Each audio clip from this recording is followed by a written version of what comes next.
چھوٹے بڑے تمام قبیلوں سے تعلق رکھنے والے قریش مکہ تجارت کرتے تھے۔ حضرت ابوبکر صدیق رضی اللہ تعالیٰ عنہ کچھ بڑے ہوئے تو وہ بھی تجارت کرنے لگے۔ انہوں نے کپڑے کا کاروبار شروع کیا جس میں انہیں بے حد نفع حاصل ہوا، اور تھوڑے ہی عرصے میں ان کا شمار مکے کے معروف اور بڑے لوگوں میں ہونے لگا۔ تجارت میں انہوں نے جو بہت جلد ترقی کی، اس کی بڑی وجہ ان کے اخلاق کی بلندی، صاف ستھری گفتگو، زبان کی سچائی اور شخصیت کی اثر انگیزی تھی۔ حضرت ابوبکر صدیق رضی اللہ تعالیٰ عنہ کا حلیہ مبارک یہ تھا کہ سفیدی مائل گندمی رنگ، لاغر اندام، ستواں چہرہ، روشن آنکھیں، کشادہ پیشانی، عالی اخلاق، نرم مزاج، نہایت عاقل و فہیم، معاملہ فہم، روشن فکر، بلند نگاہ، سوچ بچار میں مکے کے کم ہی لوگ ان کے ہم پلہ تھے۔ یہ تھا ان کا حلیہ اور یہ تھیں ان کی خصوصیات۔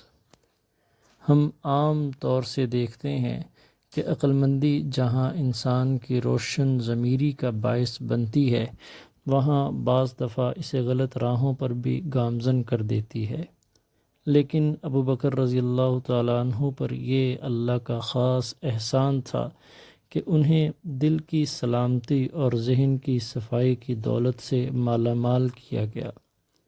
یہی وجہ ہے کہ وہ اپنے ارد گرد پھیلی ہوئی گمراہیوں، غلط رسوم و رواج اور اپنی قوم کے ناروا اطوار سے ہمیشہ دامن کشاں رہے۔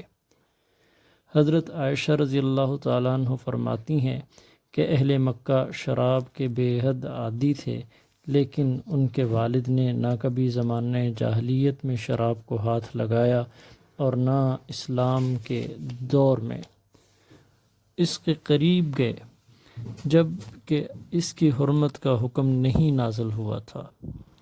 سیرت ابن ہشام میں ان کے اخلاق کے بارے میں بتایا گیا ہے کہ ابوبکر صدیق رضی اللہ تعالیٰ عنہ کو اپنی قوم قریش کے ہر فرد کے نزدیک لائق احترام گردانا جاتا تھا۔ وہ علم انساب میں مہارت رکھتے تھے۔ وہ قریش مکہ کے تمام خاندانوں کے نسب نامے انہیں زبانی یاد تھے۔ علاوہ ازیں جو قبیلہ جن عادات کا حامل تھا اور جو معائب و نقائص اور اوصاف و مناقبت اس میں پائے جاتے تھے، وہ اس سے بھی خوب آگاہ تھے۔ ان کا یہ وہ علم تھا جس میں قریش کا کوئی شخص ان کا حریف نہ تھا۔ وہ بلند اخلاق، عالی کردار، سلامت روح، ملنسار اور صادق القول تاجر تھے، وعدے کے پکے اور عہد کے سچے۔ ان کے تمام اعزاء و اقربا ان کی ان محامد و کمالات کا برملا اعتراف کرتے تھے، اور ان کی انہی خوبیوں کی بنا پر انہیں اہل مکہ اور اس کے قرب و جوار میں محبت و عزت کی نگاہ سے دیکھا جاتا تھا۔